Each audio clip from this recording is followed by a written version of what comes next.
Françoise Coutan, vous êtes vice-présidente du Conseil régional Nouvelle-Aquitaine. Alors c'est une région qui a vraiment fait de la transition écologique et énergétique l'une des priorités clés et transversales de la mandature, avec l'égalité homme-femme, femme-homme.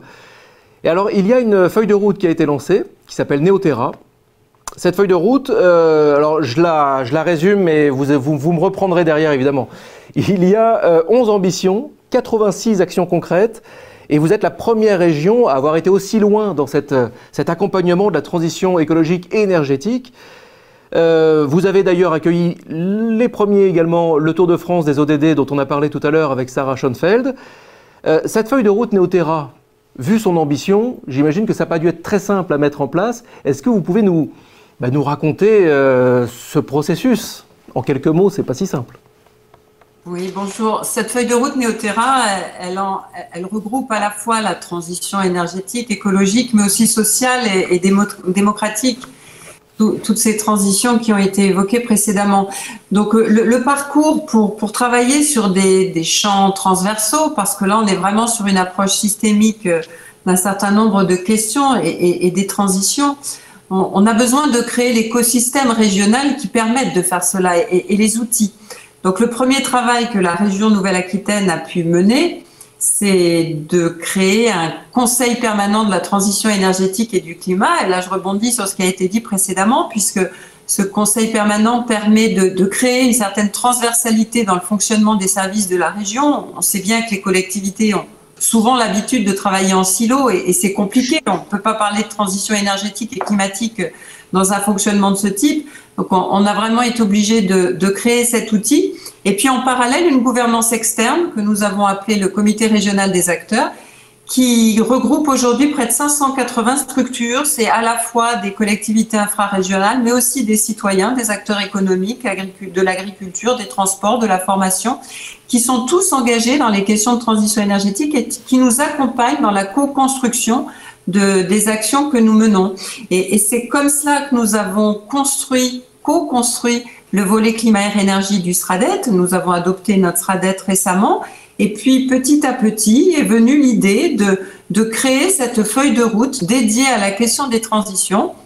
Et donc, l'écosystème ayant été créé précédemment, on a pu avancer. Les services ont travaillé vraiment ensemble avec les acteurs du territoire pour pouvoir construire à la fois ces objectifs et à la fois ces actions que maintenant nous devons décliner de manière opérationnelle au niveau de la région. Mais je rappelle quand même que la région Nouvelle-Aquitaine est peut-être la première à avoir créé cette feuille de route Néoterra, mais nous sommes aussi la première à avoir mis en place un comité scientifique dédié aux questions des dérèglements climatiques, piloté par Hervé Le Treut. Ce comité scientifique à Climaterra a été créé en 2011 avec une première version à l'échelle de l'ex-Aquitaine en 2013. Et ensuite, nous avons renouvelé ça à l'échelle de la Nouvelle-Aquitaine en 2016, avec un second rapport, Anticiper les changements climatiques, qui est paru en 2018 et qui est notre base, en fait. Ce sont des éléments factuels, scientifiques, incontestables, qui nous permettent aussi de porter des politiques à la fois ambitieuses, mais aussi efficaces sur nos territoires infrarégionaux. Oui, on le voit là, il y a vraiment toute une série de jalons. On voit qu'il a fallu énormément dialoguer, mettre beaucoup de monde qui venait de partout autour d'une même table. Vous avez participé également à l'élaboration de la feuille de route Agenda 2030. Donc là, c'est au national. Est-ce que ça a été une étape importante sur laquelle vous vous êtes appuyé ou pas du tout? Moi, je dirais plutôt l'inverse. C'est ce qui se passait en Nouvelle-Aquitaine qui m'a permis de proposer et d'être dans une espèce de dynamique où on fait remonter aussi des territoires ce qui se passe pour créer plutôt des documents à l'échelle nationale. Moi, je crois beaucoup à ça, en fait, et c'est aussi ce que j'ai essayé de travailler au niveau de la région. La question de l'appropriation me semble essentielle.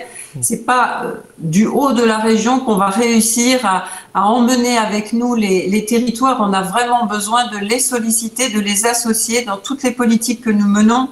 Aujourd'hui, on est confronté à diverses difficultés, notamment par rapport aux énergies renouvelables, les multiples recours. Bon, je crois beaucoup aux collectifs citoyens, pas ceux qui s'opposent à tout, mais ceux qui ont envie de créer un projet de transition au sein de leur territoire. Et c'est aussi pour ça que grâce à ce comité régional des acteurs du COPTEC. C'est aussi grâce à cela qu'on a pu mettre en place un appel à projets participatifs et citoyens, co-construit là encore avec plusieurs centaines d'acteurs de la région, et qui a fait émerger à l'échelle de la Nouvelle-Aquitaine quand même 30 collectifs citoyens qui aujourd'hui se sont emparés de ces questions de transition énergétique et écologique sur leur territoire. Et c'est de cette façon-là, me semble-t-il, qu'on avancera le mieux, et pas en restant sur un espèce de registre régional sans regarder ce qui se passe à côté. Je crois que la question de l'appropriation est au cœur de nos préoccupations.